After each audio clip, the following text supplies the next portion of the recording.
Fade हो पाएगा?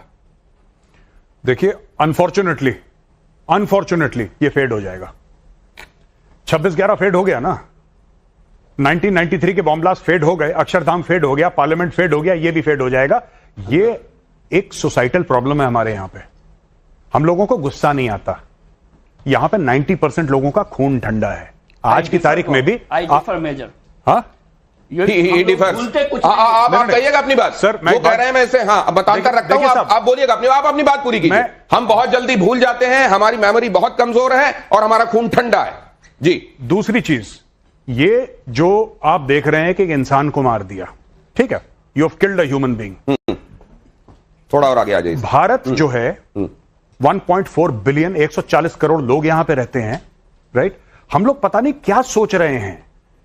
क्या अभी मैं जाता हूं टेलीविजन स्टूडियोज या मैं कहीं जाता हूं, मैं किसी से बात करता हूं, लोग पता है क्या बोल रहे हैं?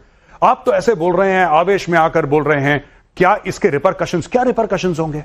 नहीं, फिर पाकिस्तान भी रिटेलिएट करेगा। तो अभी तो हमने कोई लड़ाई नहीं करी, उसने 27 दे किल्ड 27 और दोनों न्यूक्लियर स्टेट है, ये बात भी कही जाती। सर कोई नहीं है, झूठ बोलते हैं सबके सब, इनको खुद नहीं पता, इनको खुद नहीं पता न्यूक्लियर स्टेट है। तो 1999 में पाकिस्तान ने कारगिल पे हमला करा, 98 में न्यूक्लियर टेस्ट दोनों देशों ने कर दिए थे, they were de facto nuclear states.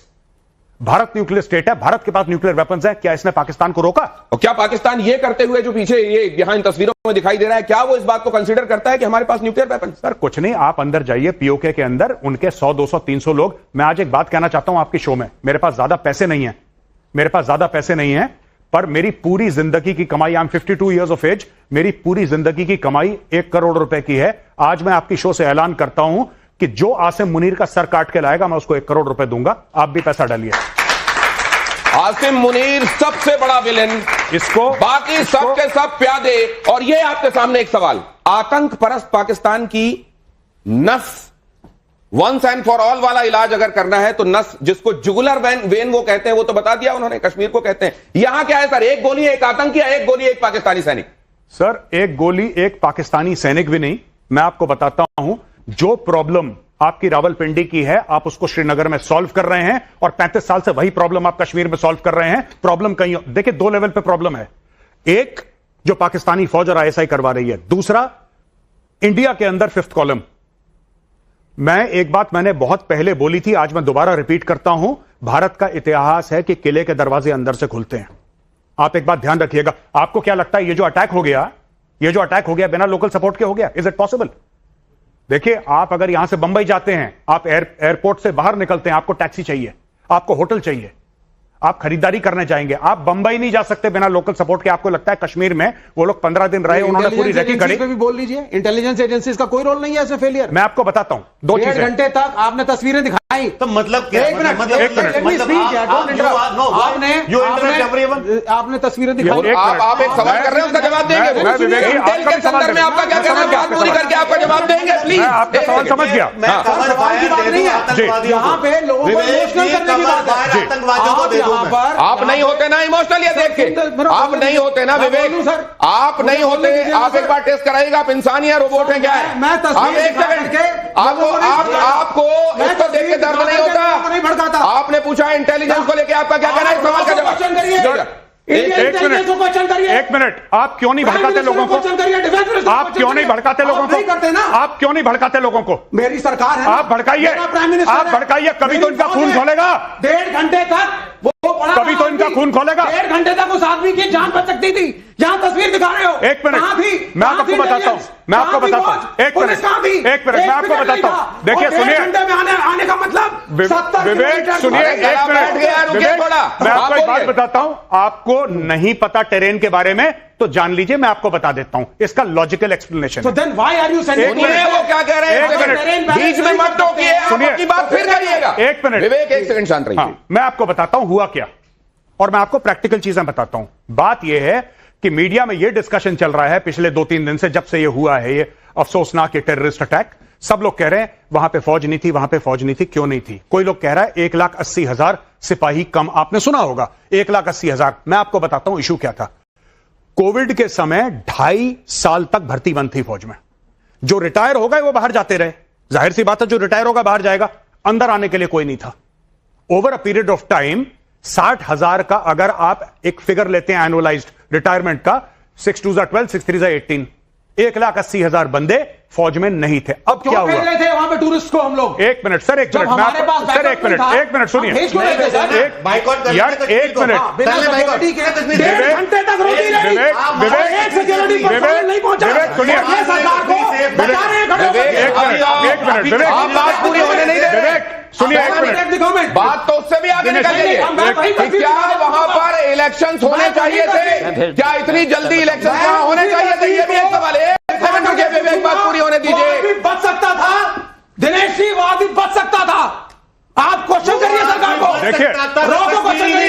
विवेक क्या आप शांत होंगे थोड़ी देर? वो अगर कश्मीर में गया होता ना, आपके दोस्तों के पास नहीं गया होता तो क्या दिल में, क्या दिल में, आप रोना नहीं, क्या दिल में? अब नहीं, वो देख के आप बता रहे थे कि हिंदू मुसलमान नहीं है, जो वो खुद अपने मुंह से बोल रही है।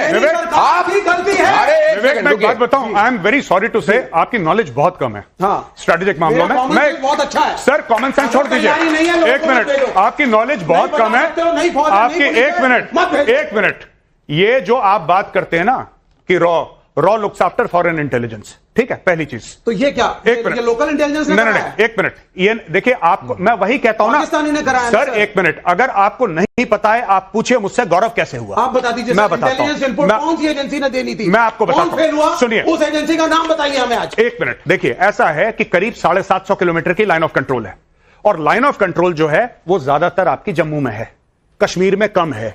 इनफैक्ट जो पाकिस्तान ऑक्यूपाइड कश्मीर जिसको हम कहते हैं, वो actually Pakistan occupied Jammu and Kashmir है, क्योंकि उसमें ज्यादा जम्मू है। अब मैं आपको बताता हूं, जम्मू ही है उसमें जम्मू ही है ज्यादातर। अब इसमें इशू ये होता है कि अगर आप चाहें तो यहां पे आप एक्सप्लेन भी कर सकते हैं, आप जो बता रहे हैं सर। हाँ, देखिए, आप ये कहते हैं ना एलओसी, आपने बोला ये एलओसी है, आप लोग सब देख रहे हैं इधर एलओसी, इधर क्लोज इन कीजिए पीठ, और इतनी जगह पे जहां वो समझा रहे हैं इस जगह पर क्लोज कीजिए। हाँ। ये आपने एलओसी देख लिया, ये पाकिस्तान के कब्जे का कश्मीर है, ये भारत इस साइड, ये एलएसी है, ठीक है। एलएसी आपका शुरू होता है लद्दाख से, ये बैकग्राउंड है। ये पहाड़ आप देख रहे हैं ऊपर, ये लाल वाला जो एरिया है, ये विवेक जी के आकाओं ने कब्जा कर रखा है। अच्छा, ये जो चीज है, ये पूरा का पूरा, ये आप देख रहे हैं, ये पहाड़ हैं, ठीक है। लोग कह रहे हैं कि वो सरहद पार कैसे आए। यहां पे आप 5 लाख और फौज डाल लो, नहीं रोक पाएगी। माउंटेन्स ईट मैन, ये हमें बेसिक सिखाया जाता है जब हम सेकंड लेफ्टिनेंट होते हैं। माउंटेन्स ईट मैन, आप डालते रहो। आप 1 लाख, 2 लाख, 3 लाख, 4 लाख, 5 लाख, 1 लाख तो इसके पीछे छुप जाएंगे, आपको पता नहीं लगेगा। ऐसी ऐसी जगह है लाइन ऑफ कंट्रोल पे कि आपको विश्वास नहीं होगा कि ये ऐसी जगह, यहां पे पैर रखने की जगह नहीं है।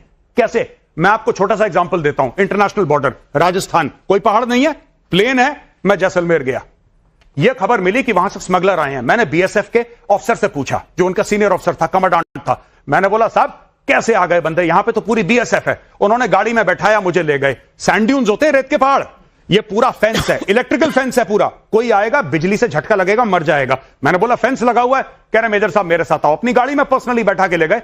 रातों रात सैंड ड्यून शिफ्ट हुई, वो सैंड ड्यून ने पाथ बना दिया, नीचे दब गया पूरा फेंस, लोग पैदल चल के आ गए भारत के अंदर। अब बताओ क्या करना है? आप नहीं कर सकते, आप टेरेन से नहीं लड़ सकते। अमेरिकन आर्मी नहीं लड़ सकती, इंडियन आर्मी नहीं लड़ सकती, Chinese army, you can not fight against terrain. तो ये हमारे एडवांटेज हो नहीं सकता। यही तो हमारी सुरक्षा भी है एक तरीके से सर, हमारा शील्ड भी है ये शील्ड है, लेकिन ये शील्ड इंडिविजुअल्स के लिए नहीं है, ये शील्ड फौज के लिए है। जब आप बोलें कि साहब पूरी की पूरी बटालियन जा रही है या गाड़ियां जा रही हैं, तब आप कह सकते हैं कि नहीं, इन पहाड़ों पर गाड़ियां नहीं जा सकती, इंसान को पैदल जाना है। 4 लोग आते हैं, छुप छुपा के चुपचाप से बैठे हैं, जहां मौका लगा। इन्फिल्ट्रेशन कैसे होता है? वेस्ट बंगाल में पूरा का पूरा तो वहां पे बीएसएफ है, बीच में रिवराइन एरियाज हैं, वहां पे फेंस लग ही नहीं सकता। आप ट्यूब बांधो, खट से आओ अंदर, यू कांट स्टॉप इट यार। आप नहीं कर सकते, आप नहीं कर सकते। It is impossible, 100% is impossible, कोई नहीं कर सकता। अमेरिका का बजट 8। जय हिंद दोस्तों, जैसा कि वीडियो में आपने देखा, वीडियो शो बहुत ही बढ़िया चल रहा है और इस वीडियो शो को धर्म संकट के नाम से प्रेजेंस किया जा रहा है। और मेजर गौरव आर्या ने उन सभी मुद्दों पर बात की है जो कि पहलगाम अटैक से जुड़ी हुई है। और इसमें मेजर गौरव आर्या के साथ और भी 3-4 पैनलिस्ट है, जिसमें से मेन विवेक श्रीवास्तव है।